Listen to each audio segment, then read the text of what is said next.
السلام عليكم دمان أصحاب كحرن channel كيجا موهبة برودكشن كسر هذا مقال كان مانتا وأنيقو عبد السلام مقال كان مانتا وحن كجاه للدونا وكما استحاجيو شخصي جو سامين تبادل السوشيال ميديا خاصة برت يوتيوب.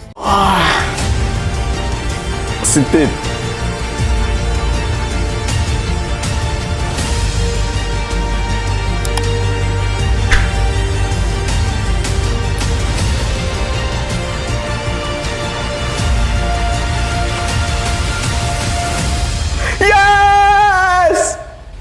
الحمد لله. Oh my God, 2 million is here. No way, 2 million people is here. I love you guys. kaasoo ah youtuber kaliya ee shakhs ah ee gaara 2 milyan. waxaan dhihi karnaa number 1 Somali youtuber. inta badan dadka kaliya waxay arkeen Asad Xaajiyow oo kursiga wheelchair ku fadhiya, balse ma ogtahay in Asad Xaajiyow lugihiisa ku socon jiray. soo taagan yahay fiirabo sawirkaan soo taagan yahay loo qurux badan yahay. waxa way anoo fadhiga la bartay anoo taagan waa kana fiiri soo taagan yahay shafka tay la ilaha illa allah awahe shafka baakan kulli waa ka dheerahay حقيقة كل واحد داير ما شاء الله وأنا كخروح بدنا هاي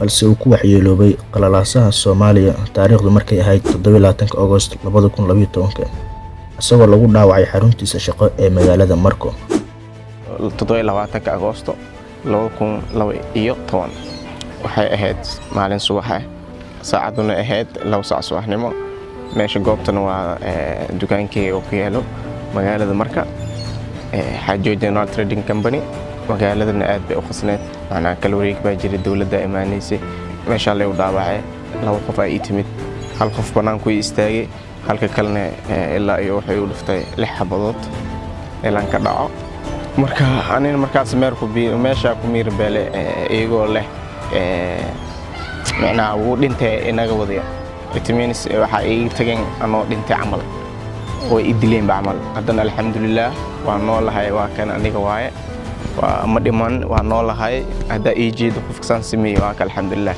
إله واحد له الحمد لله dhaawac sababay inuu muddo ka badan 10 sano uu wheelchair ku fadhiyo. dhaawacaas gudaha dalka wax lagu qaban waayay loona qaaday dalka dibadiisa wadanka Malaysia. sida caadiga ah shakhsi markii hore lugihiisa ku socon jiray markuu isku bedelo shakhsi xitaa haddii uu suuliga u baahdo aanan tagi karin waa xaalad kaliya ay fahmi karaan Asad Xaajiyow iyo inta la mid ah oo xaaladaas kala soo martay. balse dhibaatada dheer kadib Asad Xaajiyow isma dhiibin sida inta badan dadka markay xaaladaas kale ku dhacdo ay nolosha uga rajo dhigaan, balse wuxuu noqday shakhsi dhiirigeliye u noqda dhammaan Soomaalida iyo inta wheelchair ku fadhida iyo waliba inta lixdooda lixaad qabta, asagoo taageero buuxda ka helaya familkiisa qaasatan walaalkiisa ka weyn ee Cabdullaahi Xaajiyow kaasoo ahaa shakhsiga kaliya ee gacanta ku haya Asad Xaajiyow ee daryeelayay. waxaad isweydiinaysaa sida Asad Xaajiyow ugu suurta gashay isagoo xaaladaas adag ku jira in uu social media ku soo biiro qaasatan barta YouTube kaasoo maanta uu ka yahay number 1 Somali youtuber. sanadu markay ahayd 2017 waxaa Asad Xaajiyow wadanka Malaysia ugu yimid walaalkiisa ka weyn ee arrimaheena oo ahaa shakhsi baraha bulshada horey ugu jiray qaasatan YouTube ahna mid ka mid ah shakhsiyaadka Soomaali ee ugu horeeyay barta YouTube hadduusan ba ahayn shakhsiga ugu horeeyay ee youtuber noqda. Asad Xaajiyow wuxuu ka soo muuqan jiray channelka walaalkiisa ee arrimaheena muddo kadib markay bulshada arrimaheena ku xirnayd ay arkeen talentiga uu leeyahay Asad Xaajiyow waxay ku dhiirigeliyeen inuu furto channel YouTube. muddo kadib wuxuu furtay channel cusub kaasoo uu muddo muuqaalo dhiirigelin iyo madadaalo iskugu jira kusoo gudbin jiray, balse nasiib daro muddo kadib Asad Xaajiyow channelkiisa waa laga jabsaday. wallahi horta qofka sidaan sameeyay YouTube-kii waa laga dhacay.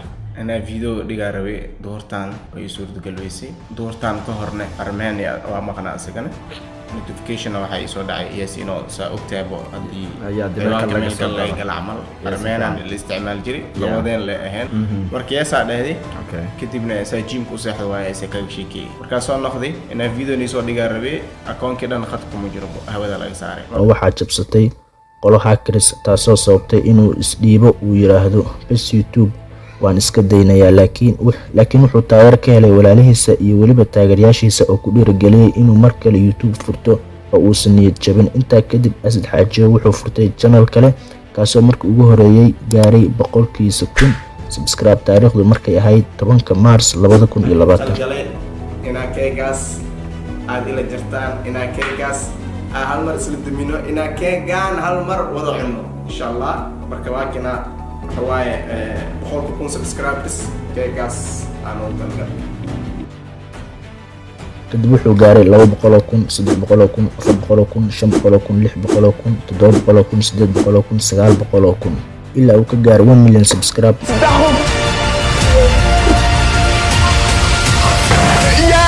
Yes! Oh my God!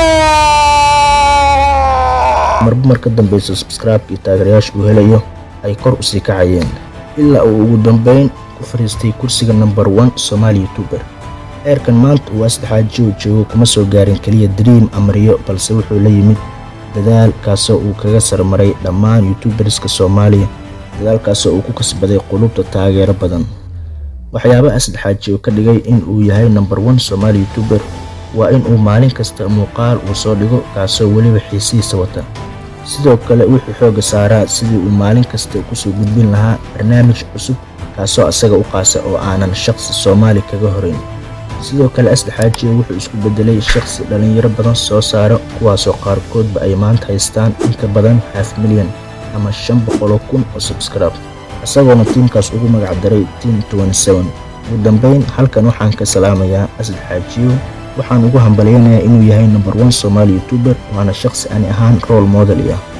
ugu dambeyn qisadan Asad Xaajiyo ani ahaan waxaan ka bartay in heerkan maanta Asad Xaajiyo uu joogo ay sabab u tahay laba shay, kuwaasoo ah inuu Asad Xaajiyo la yimaaday fikrad cusub oo ah inuusan ku dayan YouTuberada kale muuqaaladooda, uu isaga geeman iyo fikrado u qaasa la yimaaday kuwaasoo xiisahooda wata.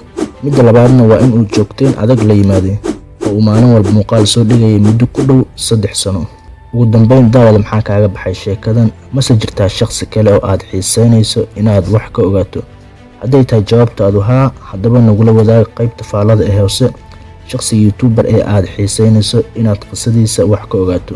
tan iyo intaan ku kulmi doono muuqaalkan muuqaal lamida, waa anigoo ah Cabdisalaan Xasan, waxaan idin leeyahay muuqaalkan like saar, channelka subscribe intana waa iga codsi. nabadgelyo.